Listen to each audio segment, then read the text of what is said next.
You're listening to the Everything Went Black podcast.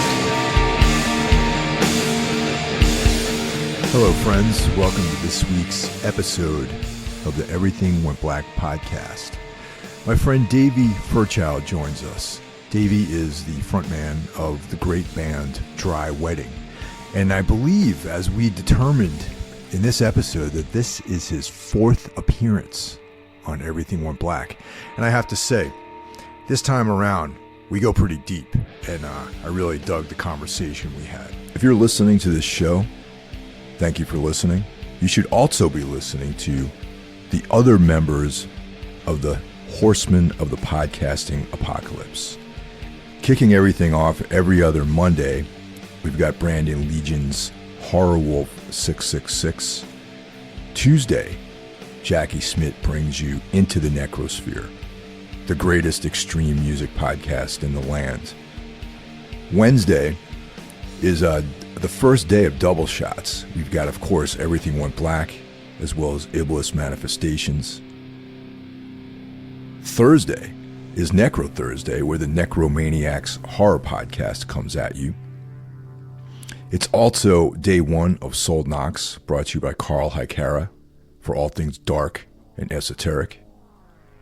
Friday, Spitball Media, a irreverent pop culture podcast. Saturday is a day off. It's springtime here in North America, so go out and enjoy yourselves. We've got the brutal summer ahead of us, at least if you live in the tri-state area. But Sunday, Carl returns for day two of Sold Knocks. And Carl and I are collaborating on Darkness Weaves, our exploration of the work of Carl Edward Wagner. And we're also, please stay tuned, we also have the Savage World of Robert E. Howard coming to you as well. Once again, thanks everyone for checking this out. If you want to step things up in your support for Everything Went Black, you can join the Everything Went Black Patreon. For as little as $1 a month, you get bonus content. For $5 a month, you get bonus content plus early access to the shows. And for $25 a month, you can become a sponsor. Welcome back, Davey. It's been a while, man. It seems like just yesterday when we spoke last time. Yeah, I'm happy to be back. So thank you for having me. So before we got online, this will be technically your fourth time on the podcast.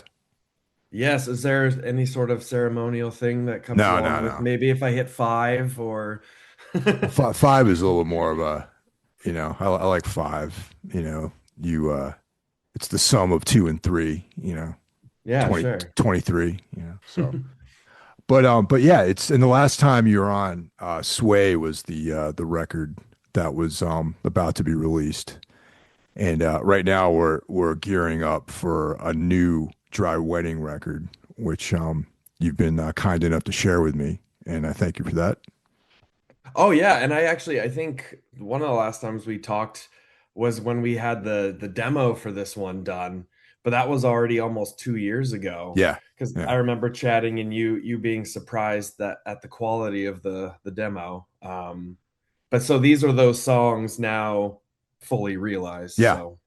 Yeah, I was going to comment on that actually, because, the first thing, it's funny because the final recordings, I think certain songs are probably sticking out more, maybe due to the production, because it sounds like really, the demos sounded good and these sounded way better. Even better than the demos. So, well, yeah, that's the hope. Yeah, no, absolutely. Sometimes it doesn't work out that way, man. Believe it or not. As a matter of fact, I made a record one time where I liked our demos better than the actual record, and maybe it's just the energy. I think was more. We had more energy on the demo, and I don't know. Sometimes it works out the other way, But yeah, so did you re-record any of that material, or so is it just a mix of those tracks, or what's the sort of story behind the production? So yeah, the demos were just rehearsal recordings that we did. Instrumentally, we recorded them just in our practice space, and then I just recorded some vocal tracks on my own, sent them to Jared, our guitarist, and he just mixed it together and kind of tweaked the EQ here and there and whatnot. And so that was the demo, was just basically a rehearsal recording with some separate vocal tracks mixed in.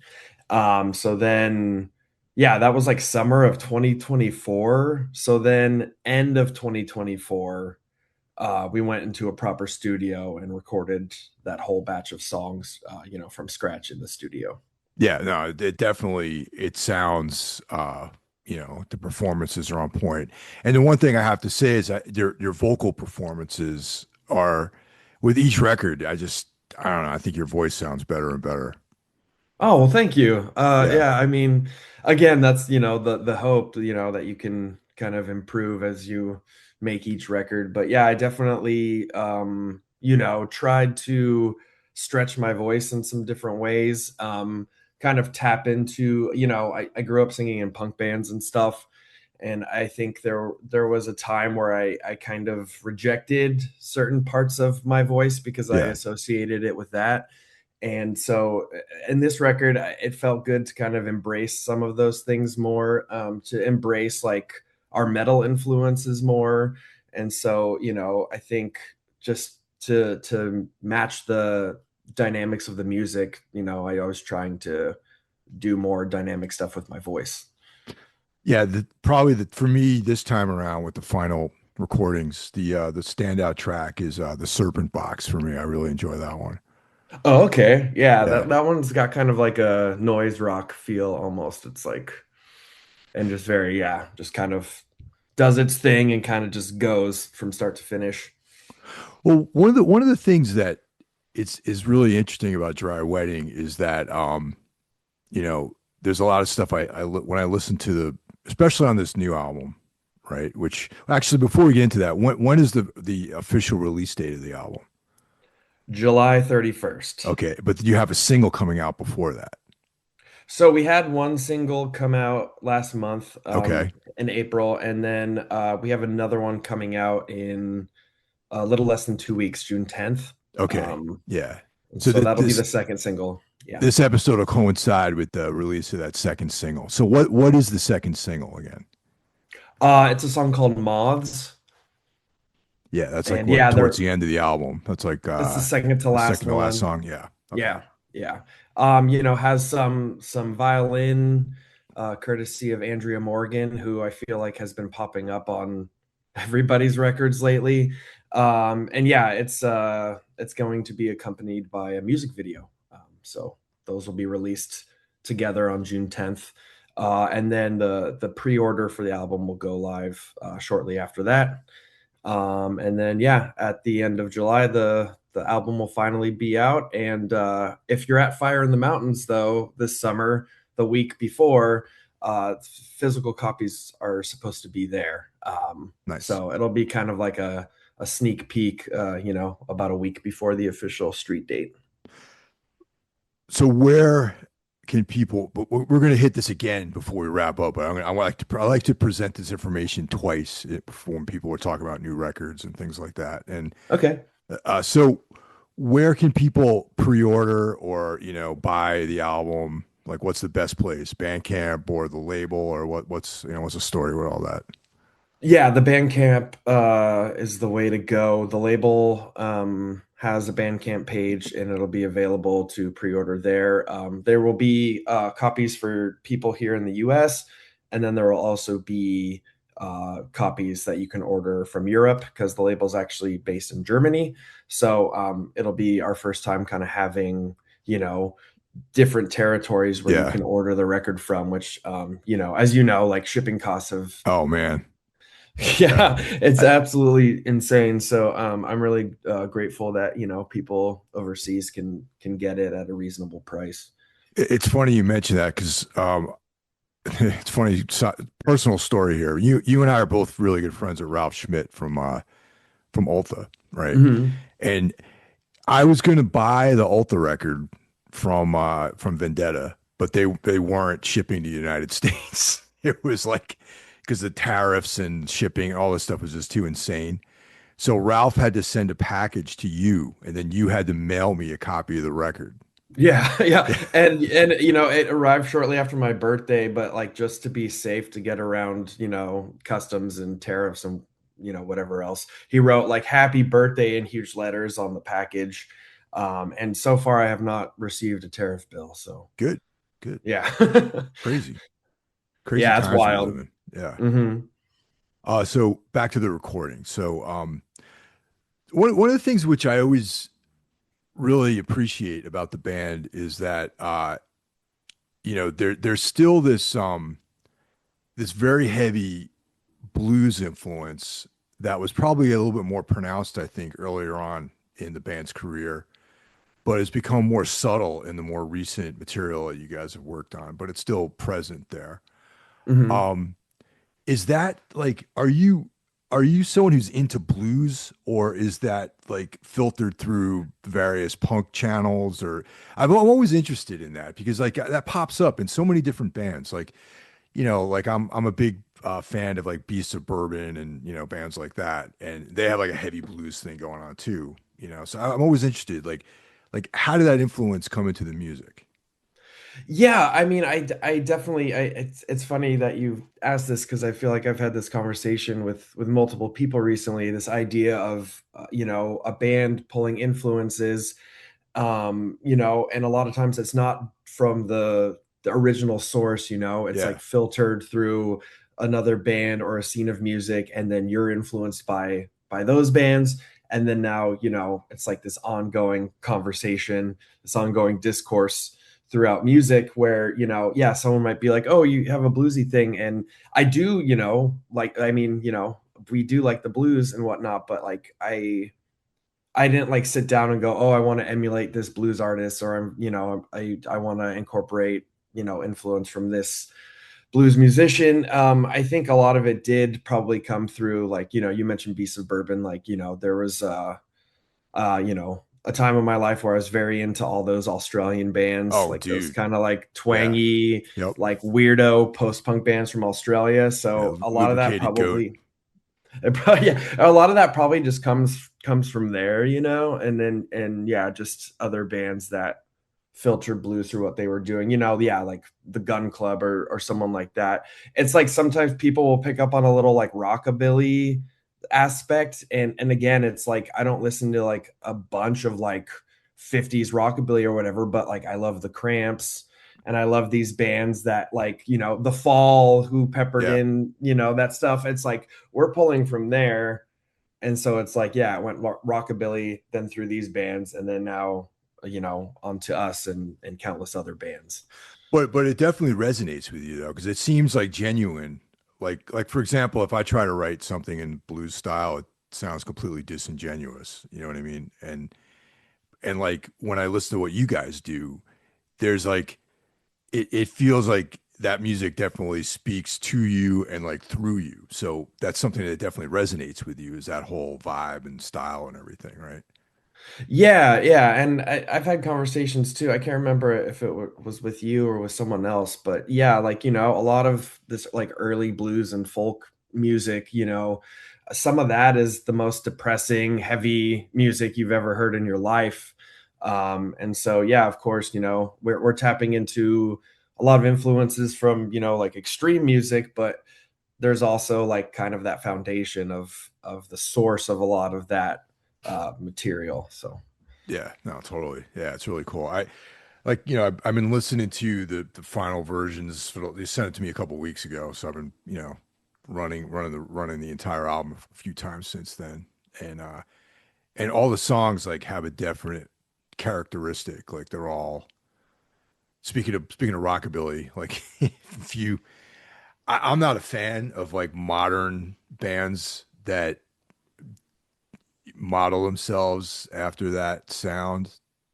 There's like apparently a whole scene that exists that's like, you know, there's exceptions, of course, like Reverend Horton Heat, but sure, bands yeah. that are basically mimicking that sound, and then they make a record where every single song sounds exactly the same.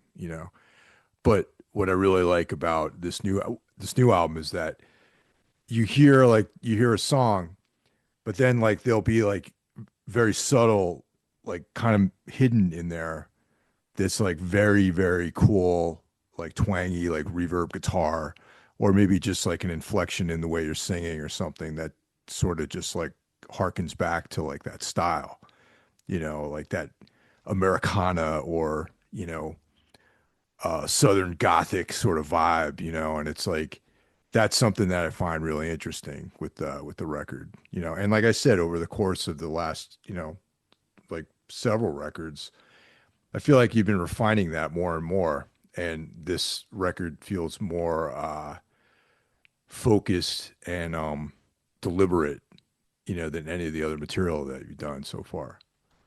Yeah, and I mean it really very much was. After the second record, the way we started writing songs changed. It became a much more laborious process, really. We kind of I think the very first song we wrote for this one, we did maybe like four or five different versions of it before we were happy with it. And that kind of set the tone for the rest of the songwriting. It was like, okay, we have these very specific things in mind that we want to achieve. So let's kind of just keep going through these songs, keep trying out, different pieces, different things, rearranging the structure. This person's trying out four or five different riffs in this part. Our drummers trying different, rhythmic stuff, and just until we're all just completely satisfied with what we're doing individually, and then, of course, what we're doing as a band. And as we were writing the record, I actually like wrote out, the songs that we had so far, like what each of them was accomplishing, the influences and the things that were getting pulled in, and then that kind of helped us decide, like, okay, what's the album missing, what do we write next. And there was also this desire to make it the most cohesive album, Yeah. like cover the most ground, Yeah. but also have it be the most cohesive. So, I wrote out what the twang factor was for each Oh, song, cool. and that became kind of like the common thread, because that's been a thing since the beginning. This kind of like, westerny whatever Yeah. thing that we do. And but at first I was like, I don't want to be beholden to it, blah blah blah. And then we got to this record and I was like, no, like I want this to all feel like, yeah, very intentional and cohesive. And so that was kind of the through line from start to finish. So yeah, if one song's slower or faster, or this one's heavier, or this one's more atmospheric, it's like there's still that one common thread between them all. Did you have like a quantifiable, like a number rating for the twang factor? Was it like this one's a 2 and this one's a 5 or something like that? No, but I mean, I'm kind of doing the same thing. I mean, we're already on like the fourth song for the next record, because this one took so long to, Yeah. kind of come to fruition. So, kind of considering things in that same way again. But yeah, no number rating, but like I would list out like what the things were that were accomplishing that. Like, oh, Jared's playing slide guitar, or I'm doing these like twangy ring outs, or whatever it was that was doing the thing we wanted it to do. Well, slide guitar is really the approach that you guys are using is cool because it's not like, like Edgar Winter or something like that. You know what I mean? It's like Yeah. very no, I mean, I can't play slide guitar, dude. I try. I just can't get the hang of it. You know what I mean? Maybe it's like, I don't know, like, but I admire when someone can make it work, and not do it in a obvious way. And the way you guys use it on the record is very melodic, and it's atmospheric. It adds this like tone on the album, which I think just gives it this like creepiness. You know what I'm saying? Yeah, and I mean, I mean that's all Jared. Like Yeah. yeah, I'm not skilled with slide either. And the stuff we're writing now too has a lot of slide stuff he's doing. But like, I mean, you mentioned the Serpent Box, that Yeah, man. crazy chaotic Yep. guitar part, like throughout most of it is him using a slide, and Yeah. it sounds insane. To the point where, like, when I started writing lyrics for that one, like I had to like really use my brain to figure out like where do the vocals come in Sure. here, Yeah. like where do they dip back out, because the structure without the vocals is like very strange. And so it took me a minute to kind of wrap my head around like how am I even going to sing to this. But I think I was, once I cracked the code, I was very pleased with the results. Yeah, that's like I said, that's probably my favorite. Right now, it's probably my favorite song on the album. It's the chaos, and then but then it's when it sort of locks in after that chaotic part, it's like, changes again, and there's a cool, sort of atmosphere with that. So when it comes to like, is the writing collaborative, or do each one of you guys bring songs in, or does one person write all the, the songs, or what is it? You guys write in the practice space, or do you do it at home, or what? How does that work? I will I spend a lot of time just, recording ideas. So usually what happens is I will, feel inspired by a song or a band. I'll sit down, I'll come up with some stuff I like, I'll record it and I'll send it over to the band. And if, I get a good response from the band text thread, like, oh yeah, this is awesome. The next time we practice, and we have the ability to, focus on songwriting, um, we'll start messing around with that idea I sent over. And sometimes it's like one riff, sometimes it's like a bunch of riffs. So it kind of, I kind of present these ideas at slightly different stages sometimes. And then once we get it in the practice space, it's very collaborative. We will, I'll kind of loop my parts while people kind of figure out what they want to play. We'll play with structure. People will come up with more ideas, like additional pieces. And so yeah, we kind of just start workshopping it like that. We've become big fans of the whiteboard, Yeah. and kind of like writing out each piece and playing around that way. And so yeah, we will do that. And then like I said, like it's become a pretty intense process. It takes us a bit longer to finish a song now, but I think they're that much better for it. And then once all the music is done, then I'll start writing my lyrics, and that is a solo endeavor. And I will usually at that point have a bunch of like vocal melody ideas in my head, because we have been playing this Sure. song, Yeah. for a while now. So yeah, then I'll kind of just start writing my lyrics to these different vocal melody ideas I have. So that's cool that you guys like you all get together in the space and practice like together as a band. And that's how the songwriting process goes, right? Essentially, which is like that old school way, which I miss completely, man. Because like a lot of, you'd be surprised how many bands are like, I just write a demo here at home with programmed drums and all the everything done, and I send it to the band, and we just go to the practice. Everyone learns their parts at home, and they come to the space, and that's the song. And we might change a couple things here and there, and that it sort of expedites the songwriting process, but also it removes a spontaneity. I think when bands work that way, like a lot of Yeah. times like bands will like one guy lives in California, one guy lives over here, and it's impossible for everyone to get together regularly.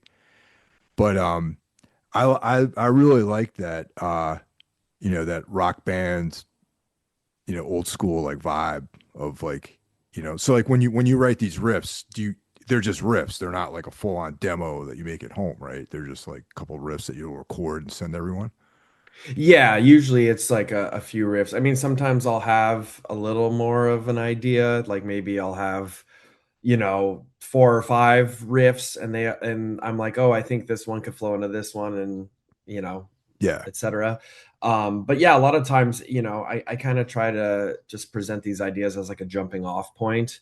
I think, we've just naturally fallen into this way of working.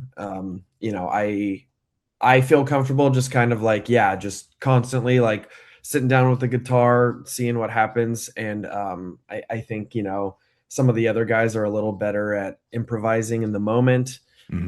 than I am. And so it just, yeah, kind of naturally just started to work that way. This last one, the only song that didn't start with a me idea was there's a song on the album called Blood Red Vengeance, and it actually started around a drum Oh, idea. cool. And I don't know if you could tell, but Tom did like 3 drum tracks Oh, wow, I that couldn't tell kind that of actually. So they're all overdubs? yeah, so like he had this idea for a long time, I guess, of having this song where like as the song builds, like additional drum tracks Oh, start wow. to overlap. And so yeah, that we're like, hey, is this the time to do it? And then that was the one where like the last record I did one song with the lap steel. That was the one song on this record that I did on the lap steel. And unless we have another drummer and have like a special type of show where we would want to do that, it's most likely just going to be a an album song. That's cool, man. I have to listen to that again, knowing that that's how it was done with the drum overdubs. That's interesting. Yeah, Yeah. like I said, he had been thinking about it for a really long time, I guess, and so we're like, yeah, let's do it. Now, lap steel versus pedal steel. That's like Christoph Hahn and Swans plays a pedal steel, right? I Or believe so, yeah, yeah. yeah, yeah. Those are such cool sounding instruments, man. Yeah, I mean, again, like I don't know. I'm not the most skilled guitarist. So if I don't have to also do, stuff with my feet. I mean, I'm already clicking on pedals, on and off or whatever, and playing and singing, like that's enough. Like I don't want to have to also, you know, do that. So I just yeah, I have the just the plain old lap steel, no pedals involved. Now, there are times I've listened to the record where it sounds like you guys are using some sort of like alternate tuning on certain songs instead of just standard. Do you guys play in a different tuning or, one of these like unique like tunings? Yeah, I mean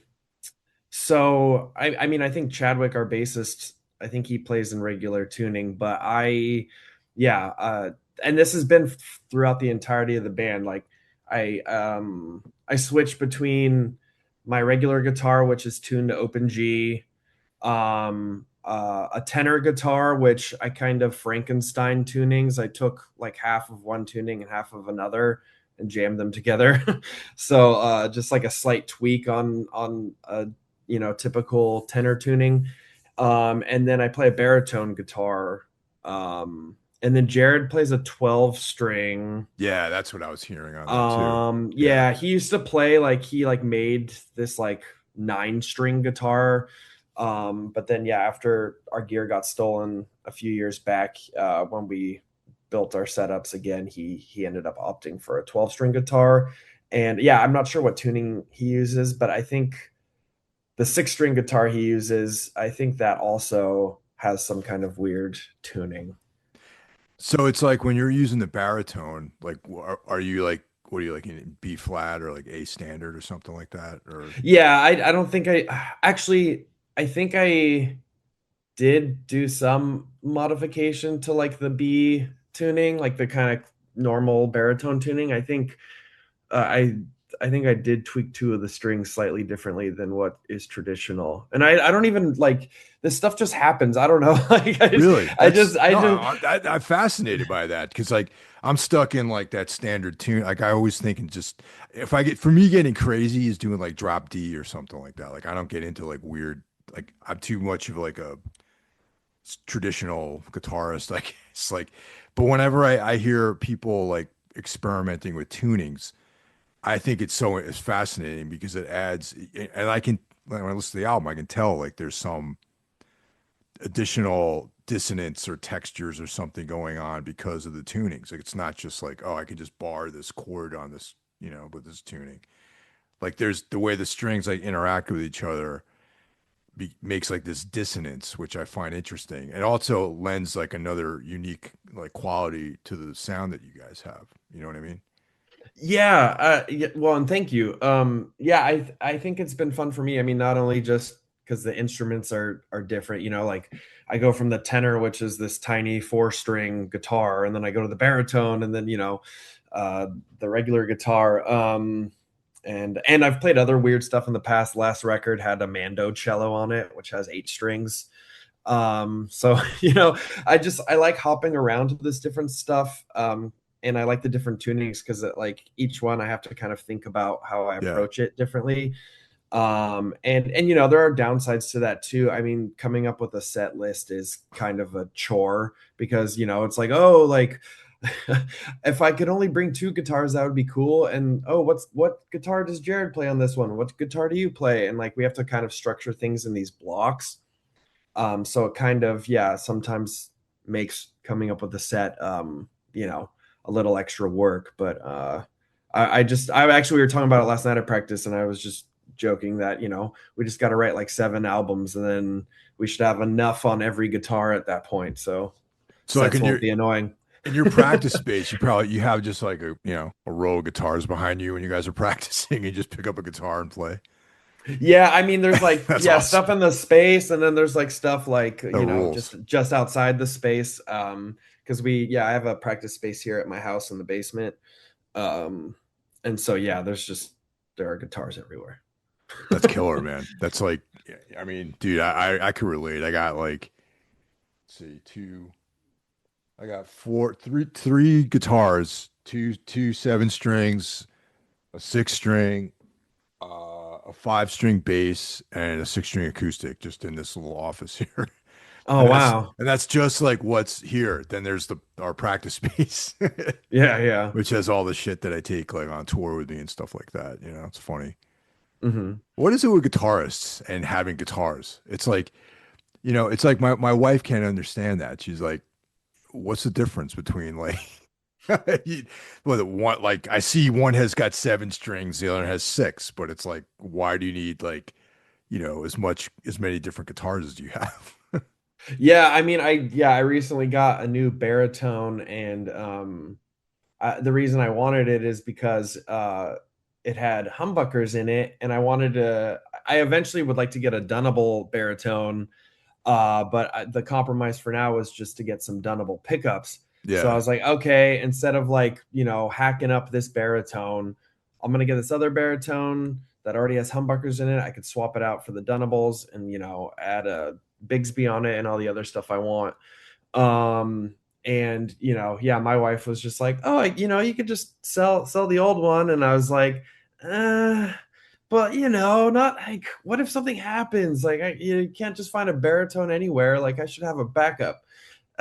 Yeah, So man. now I have the two baritones. So And you probably have effects that you forgot you even have too, I bet, right?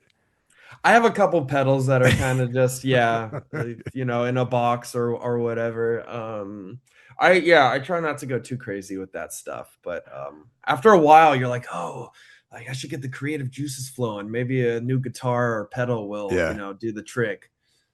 But I mean, sometimes that is the case though, right? Sometimes it is like when you're playing around, especially with like some kind of cool like new reverb, like that might be the one component that creates a whole other tickles your brain in a certain way and suddenly start thinking differently. Or maybe like you put that reverb before the distortion instead of after. You know what I mean? Some weird thing in the chain will change everything, right?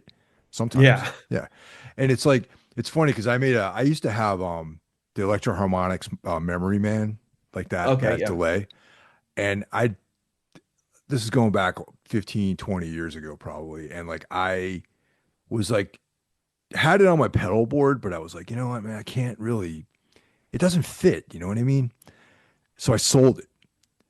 And ever since I sold that pedal, like, and I wanted it again, still don't have another one. I'm like, I'm never selling any of my effects. I don't care if they're just like the Metal Zone, DOD pedal, just the cheapest thing ever, or like some, $300 or $400 delay that I have or something like that. It's staying. It's not going. I'm not going to get rid of it because I know someday I'll find a use for it. And it's like, so I have like it's ridiculous. Like the things I have that I probably haven't played in like 5 years. And I don't believe in getting rid of them. I don't think it's healthy to do that really. You know. Yeah, I mean, I've sold a few things over time.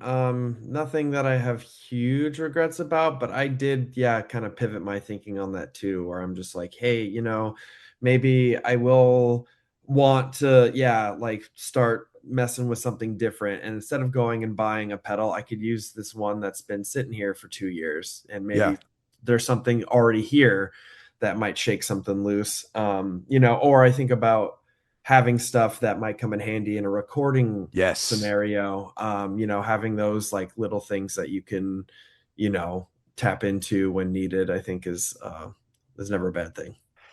Yeah, that's exactly it, man. Because like, as far as like, for my playing, like my rhythm tracks, they haven't changed really. Like my rhythm setup, for basics, but the overdub stuff has wildly changed over the years, and that's what I mean. It's just like what you said. It's like you never know when you're going to need like that one delay that you haven't used in like 10 years. It might be perfect for this one line that you're overdubbing, you know what I mean? And that's my thinking, Like I have a pedal board that just has shit that I don't touch on it for that reason. If I'm like, playing around here, writing songs or, doing demos or, if we're getting ready to record an album or something, I might use bring one of those pedals with me or bring that whole board with me down to the studio and like experiment with it until I find something that really works. Now, with your guys' basic sound, like you I imagine that you guys are playing like Music Man heads or like Fender Twins or something like that. Is that the kind of amp setup you guys use? Jared has a Fender. It's not a twin.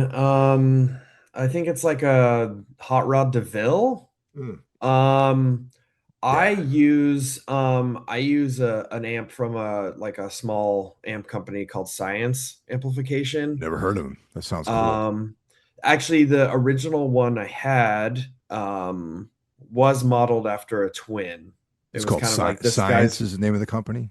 Yeah, Science. it's this guy. He was based in Seattle. He actually recently moved back to Portland, which is cool because like if anything ever gets weird with it, the guy is now down the street.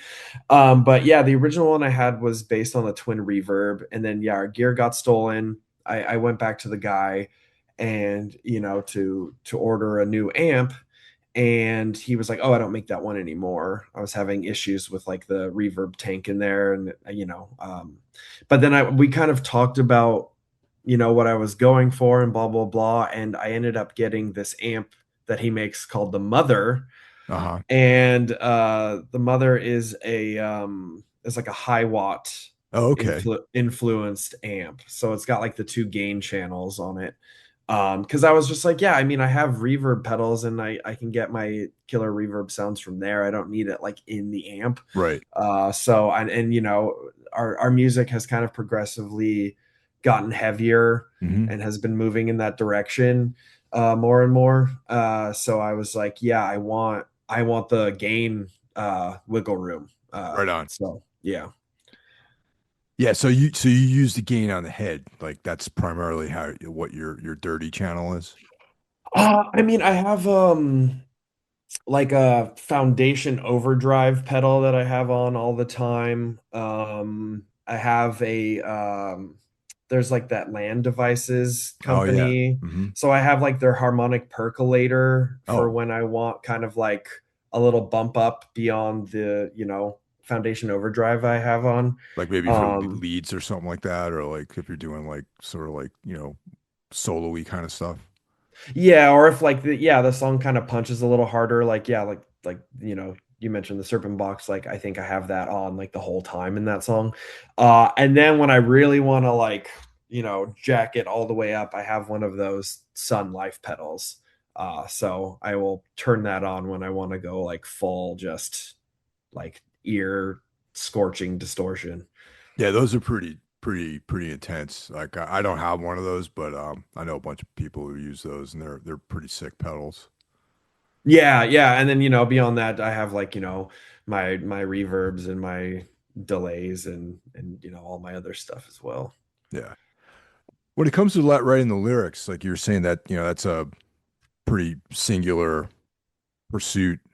Um, you know, are you someone who writes, like continually? Like, what is your process for writing lyrics? Because I always find that interesting. Like when I talk to people that are writing lyrics for songs because some people are like, well, I just write shit down all year and then I just grab lines and string things together. Or are you trying to like when you well, tell me. I'm like trying to like I'm like, are you doing this? Just the best thing to do is you just answer the question I Yeah. asked No, I mean, if you want to keep guessing how I do it, you. no, so yeah, I think I mentioned this in the past, but I actually went to school for creative writing. That's what Yeah, my you did. degree Yep. degree is in. So I have been in like the habit of daily writing for several years now, and like I Mhm. write for a living. Like, Yeah. so like writing is just something I'm constantly doing all the time. And when it comes to lyrics, it's like, yeah, it's kind of like how the music has become, where it's like it's harder than ever to write like a song's worth of lyrics because I've moved the bar for myself, like what Yeah. my expectations are of myself. And I kind of just really put everything through the grinder and make sure that I'm happy with every single piece. um so yeah, I'm always like jotting down stuff as it comes to me. Sometimes that's on a random slip of paper with a pen. Sometimes it's in the notes app on my phone. Sometimes it's like while I'm working, I have a document open where I'm dumping stuff in. But I also like plan for dedicated writing time. It's like, oh, what do you want to do today? It's like, oh, I want to like carve out an hour or two to just like sit down and write. And of course that has mixed results. You're not always going to sit down and come up with a ton of stuff. Sometimes you come up with a line, sometimes you come up with 8 lines. Sometimes like I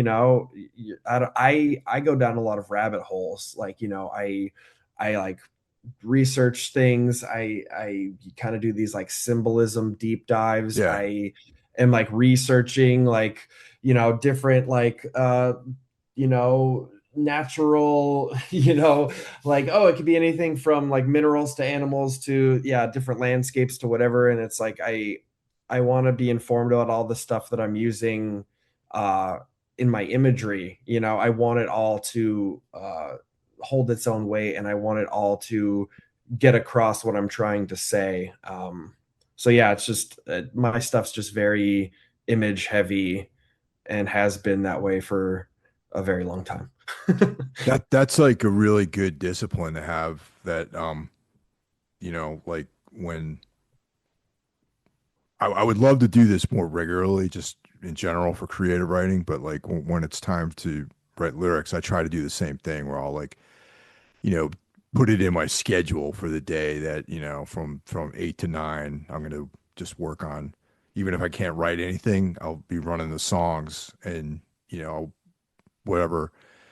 I'll free associate stuff that I'd written before and try to like find things there that work with other ideas. And actually, what gave me the idea to do that was, as everyone who listens to this show already knows, I'm a huge season 1 True Detective fan, and Hmm.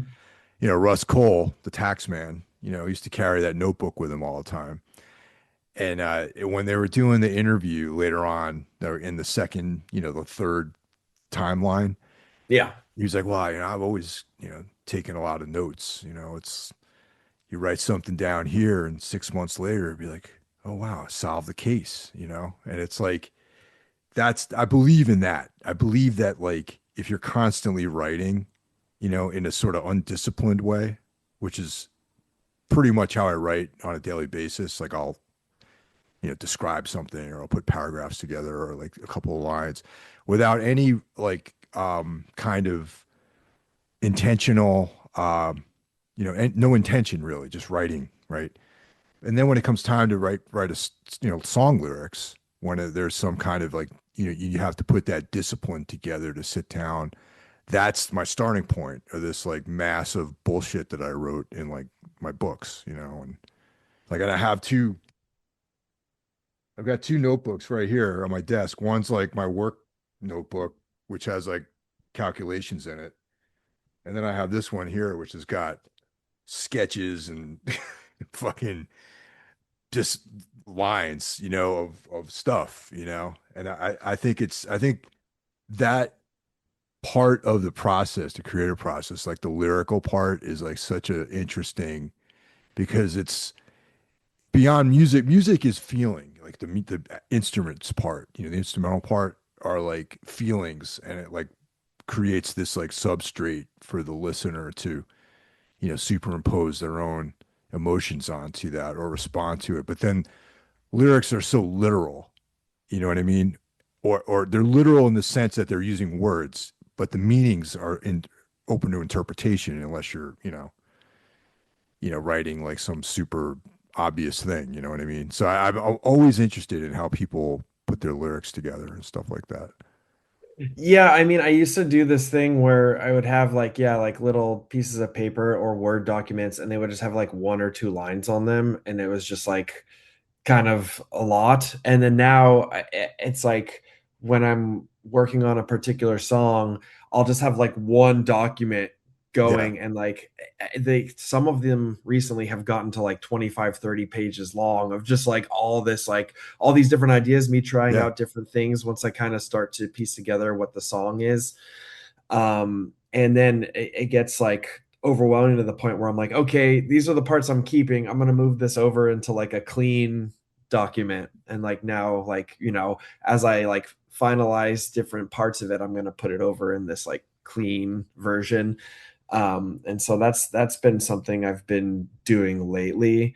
And yeah, I mean, everything I write is very intentional. It's like everything has layers to it. Of Hmm. course, people, I mean, once you release a song or any piece of art into the wild, it's, people are going to interpret it the way they interpret it. But, everything that I write is very intentional. So there is like the ultimate meaning that lies within me, but I also think it's cool when people, can put their own spin on it or insert themselves in it in some way and relate to it. Yeah, it's rare that I like music that's literal in some ways. You know what I mean? I there's a couple of artists out there, a couple of bands who I appreciate like the literal, narrative that they put together. But mostly I like, lyrics that are more abstract, more atmospheric. What comes to mind right now is Reed from Bambara, like the way he writes lyrics. Like he writes, um, he's like a writer, you know what I mean? Like he's a guy who considers himself like a writer, and and he writes the songs in like a story, you know what I mean? It's like he's telling a Hmm. story with the songs. And in general, I like when they do it, but in general, that's not my bag really. I like to kind of, abstract, like a statement that has meanings that can be interpreted different ways and, that sort of thing. It's like Neurosis, like the song Through Silver and Blood is like, what the hell does that even mean? It just sounds intense. You know what I mean? It's Yeah, like, sure. Yeah. and it means something to them. It means something to that when they wrote that. It meant something. There was some intention behind that, but it's like this kind of mysterious thing that like has meaning to the listener, and that's subjective, and that's the kind of stuff I really like. You know what I mean? Yeah, I mean, the stuff I write is definitely narrative, but it's like, actually, well, when we played with Bambara, Rita and I had a big old conversation about like lyric writing and Yeah. and and just taking time with the process and how important it is. And so, yeah, we had a really nice talk about that when we played together. I guess that was last year. Yeah. Um, That must have been and great. I would love to see both you guys, both bands play together. Yeah, I mean, I met Blaze a couple years ago when we played in New He's York, cool. and Very cool guy. yeah, and just they're both great. I brought them a promotional photo of Zandali, which I think they Oh, talked about dude. on this show. We, Um, the last time they were on the podcast, we talked like for about a half an hour about that movie. Yeah, and so I listened to that, and they were like, going on and on about it. I watched it, classic Rage Cage. I was very into it the entire time. But yeah, so I found like this, like, it was on eBay. Someone was selling these like promotional photos, from back when the movie came out. And so I bought one, this like black and white photo of Nicolas Cage, and gave it to them when we played together, and they lost their minds. That's awesome, They man. they loved Yeah. it. You can But see that yeah, movie on Tubi now. Like yeah, for a that's where I while, watched it. yeah, Yeah. for a while it was like really hard to find that movie. It was like one of these films that just like vanished for a while. Yeah. But yeah, so like, my stuff is narrative in a different way than Reed's. Reed, like he would like, often write. I mean, he switched on this last record to do more stuff in the first person, but historically, like that band has always kind of focused on like stories about other characters Yeah. and whatnot. And me, like my stuff's very first person. It is narrative, but like yeah, all the pieces of it are kind of representing some kind of universal human emotion. Well, I was going to disagree with you about that because I feel like that it is more atmospheric, like your lyrics, to at least my interpretation of it. You know what I mean? It's like, yeah, there's a story, but it's like a layered kind of experience where we're talking, not to compare, but like, read, it's like you're reading a book, you know what I mean? Like you're reading a short story when you listen to a Bambara track, it's like it's a different experience. And I feel like your output is to me more atmospheric, you know what I mean? And that's what I like, I like both bands quite a bit, but that I appreciate that style a little bit more, I think, you know what I mean? Yeah, I think he has a like kind of maybe like more of a prose style, and I come Yeah, from more of like a poetry exactly. That's a background. So yeah. I mean that's mostly like, I did study different things in school, but poetry was like the main thing I focused on. So that definitely, has a strong influence on the way I write for sure. With all that said, is there any particular writers that influence you at all? Yeah, I mean, I know that's I think probably a tough question to answer. I mean, Cormac McCarthy, of course, is a big one, especially like with this last record. I feel like I kept saying I was going to go full McCarthy and just, kind of tap into like, the violent nature of people a bit more. But yeah, I mean, I have a bunch of, poets like Pablo Neruda, Pessoa. I mean, just I try to read as much as I can and Yeah, pull from different sources, keep things fresh. Um, so no, it's killer, man.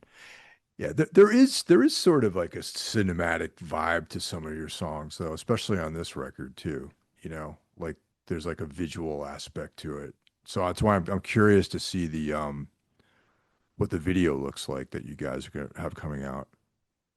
yeah, I mean, there was a lot of talk of having kind of a Lynchian feel to it. Well, that makes sense completely. Um, yeah, so there's gonna be some of that in there for sure. But yeah, I think we're all fans of soundtrack music and I think that's always kind of in the back of our minds, even if we're not necessarily articulating it all the time, just to kind of I think just to attempt to kind of create a world for people to occupy. And I was having this conversation with a few people recently about, the bands that stand out for a lot of people are the ones that kind of create this world that you Yeah. can inhabit, for the duration of the record or the live show or whatever else. And, bands can create their own unique worlds for you to live in temporarily. And I think like the longer we've been a band, the longer we've been playing together, the better we've become at kind of building our little dry wedding world for people to live in for a minute. So I mean, the video, I'm where'd you shoot it? Did you shoot it locally, like in Portland? Did you travel somewhere to do it, or? Yeah, we did it in Portland. There were some exterior shots by it's actually like a local art school has a I think it was the like ceramics department or something, but there's this like giant building with all this like cool glass on the side, and some of it is like different colors, and so we did some exteriors there, and then we did the rest at a local like studio for like the performance shots, and we did a lot of interesting shots with lighting. So it's definitely gonna, yeah, it'll have a David Lynch feel to it, and I think it'll capture the mood of the song. That's killer. Yeah, Lynch has always been one of I mean that's I feel like most people that I have things in common with are huge Lynch fans. Um and I feel like you know there's like a certain type of person that stuff resonates with, you know what I mean? And that's like whenever someone's like that I meet and they're like, "Oh, David Lynch." I'm like, "Oh, you and I have something to talk about, you know." What are a couple of your favorite films that he did? Oh, I I know mean, that's another hard question because my list changes on a daily basis. yeah, I mean, Wild at Heart, of course, Blue Velvet.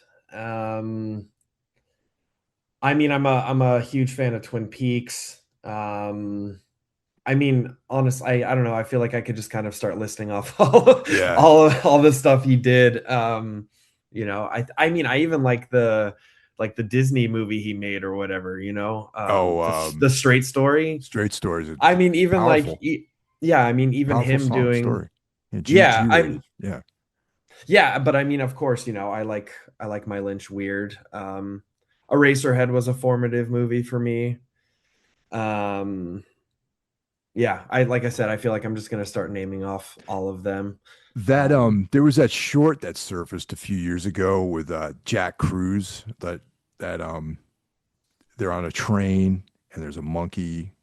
He shoots someone and then the monkey sings True Love and True Love's Flame or something like that. It's like it's it's a short film and I watched it over and over and over again, man. It's black and white. David Lynch is in it. It's like such a fucking cool movie, man. And I loved it so much that I bought the single.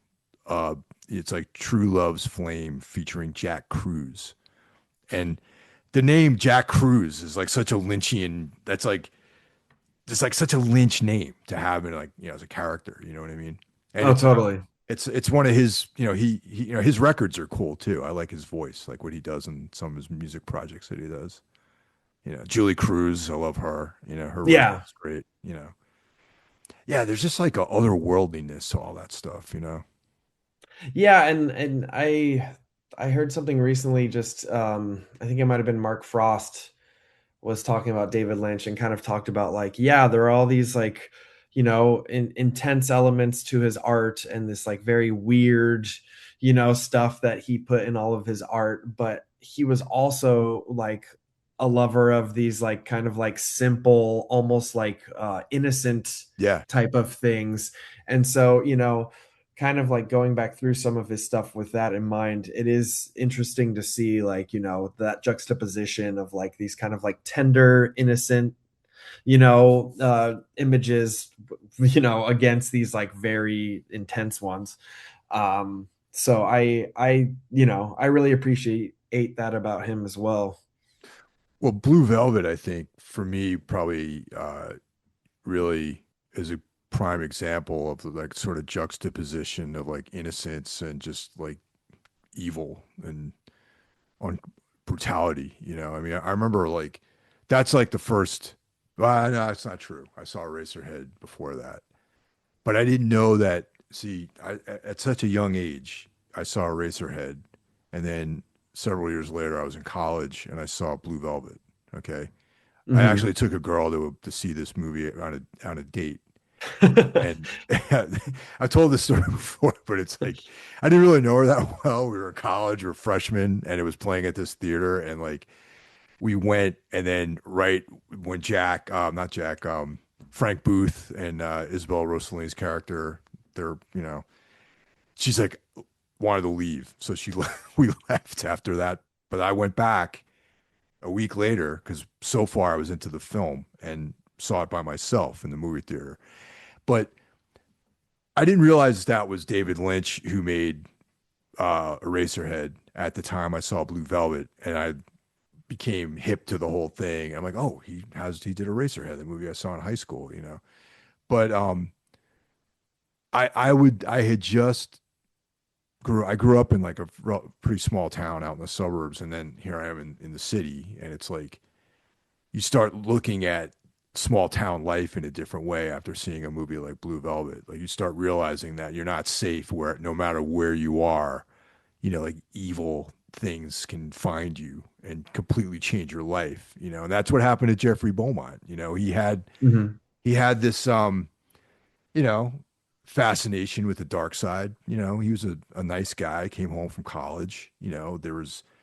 He went a little too deep into the darkness, and he was changed. And that's like such a fascinating story. And that, Blue Velvet is one of my favorites too. So yeah.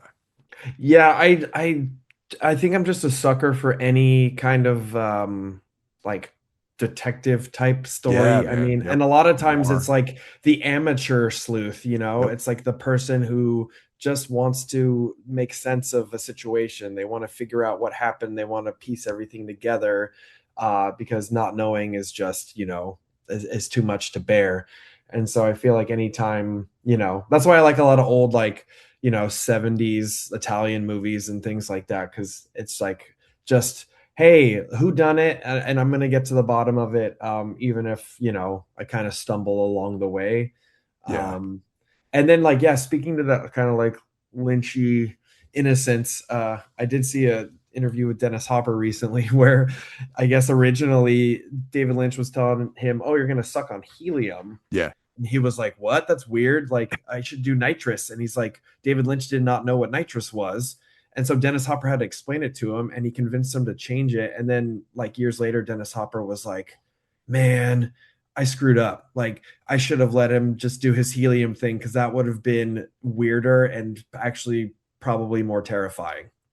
Yeah. I think I heard that same interview actually. And I was like, what a Yeah. trip if he was like, like huffing helium instead of nitrous. But yeah, it's like that movie changed the way I saw things. It's like one of those, Blue Velvet, and like My War by Black Flag were like the two biggest milestones in my young life, man. And it's yeah, David Lynch is like someone there's never gonna be another filmmaker like him again, man. So I'm guessing, since you said that you're a side two enthusiast. Yeah, yeah. Yeah, the heavy, slow, heavy part. Yeah. Yeah. It's not so much the slowness, it's the vocal angst on side two of My War. I just got goosebumps. I mean, that's like, I've talked about this before. They were like the game changer band for me, like Damaged. I got that tape when I was like 13 years Yeah. old. It changed my life.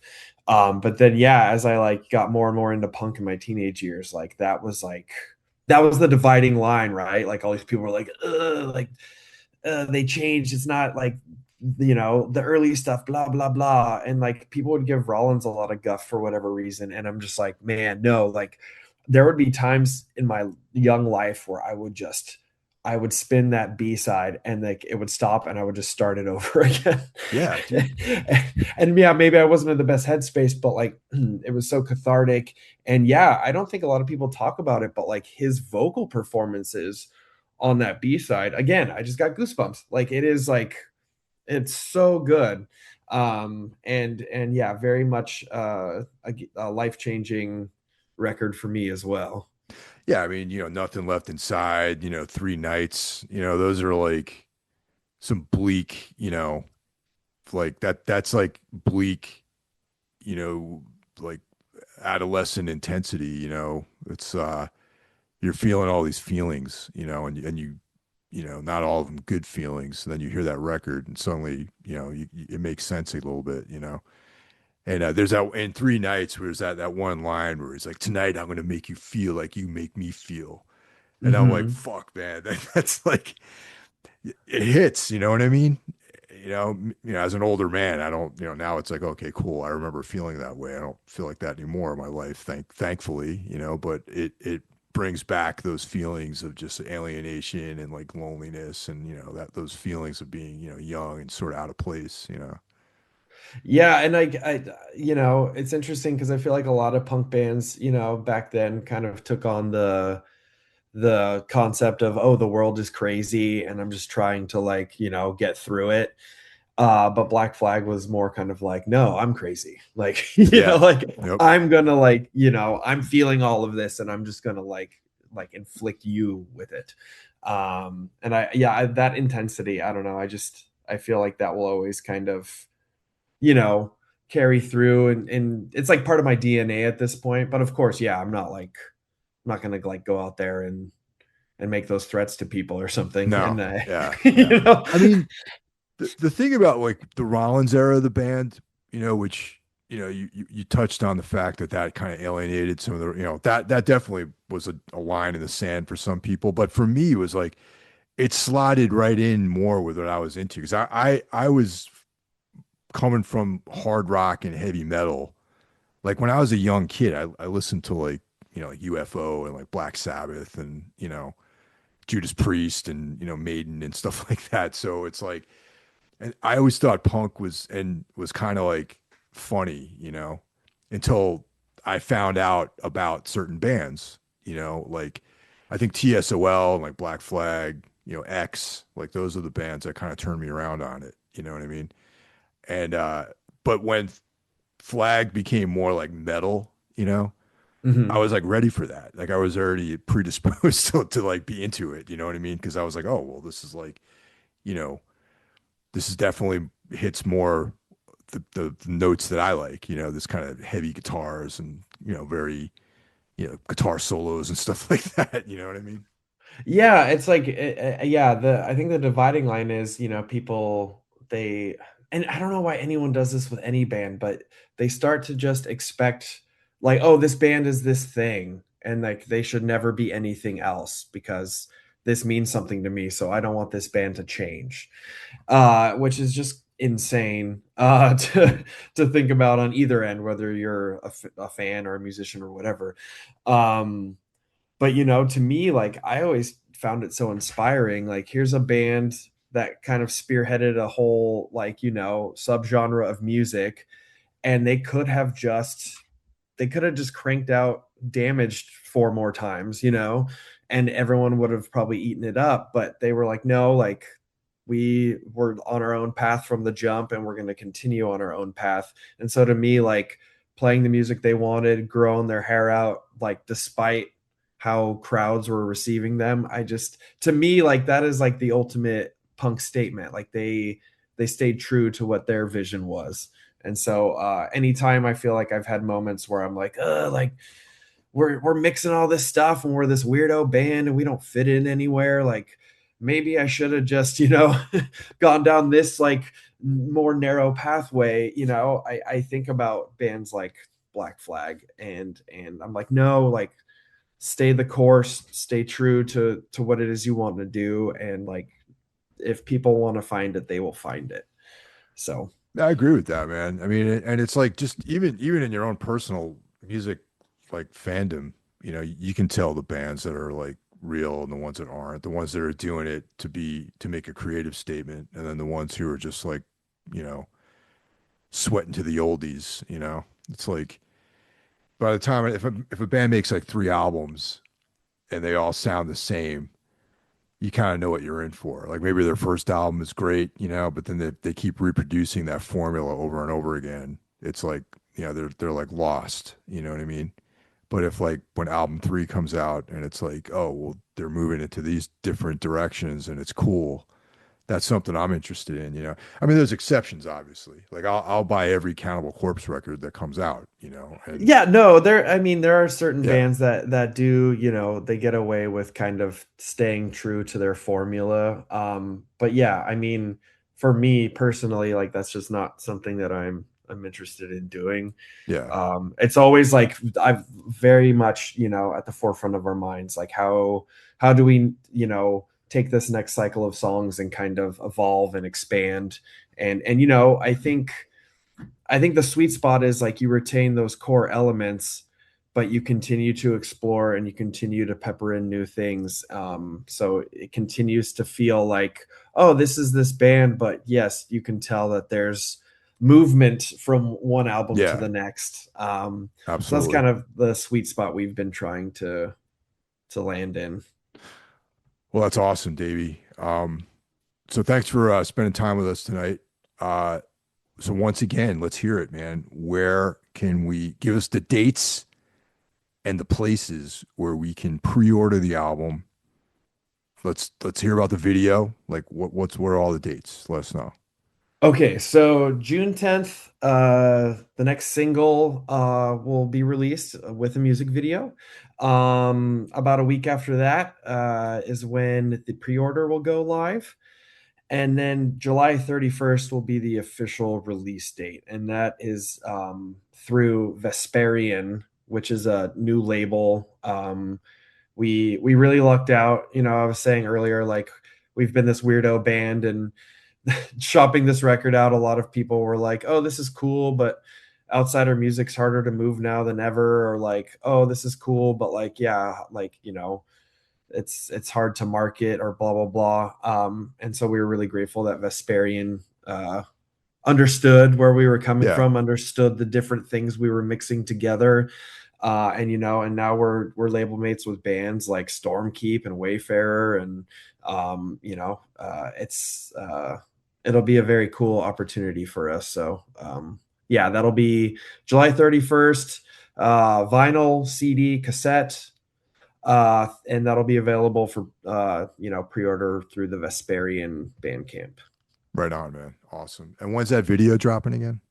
June 10th. June 10th. Okay, so make sure I got this straight here. Okay, awesome.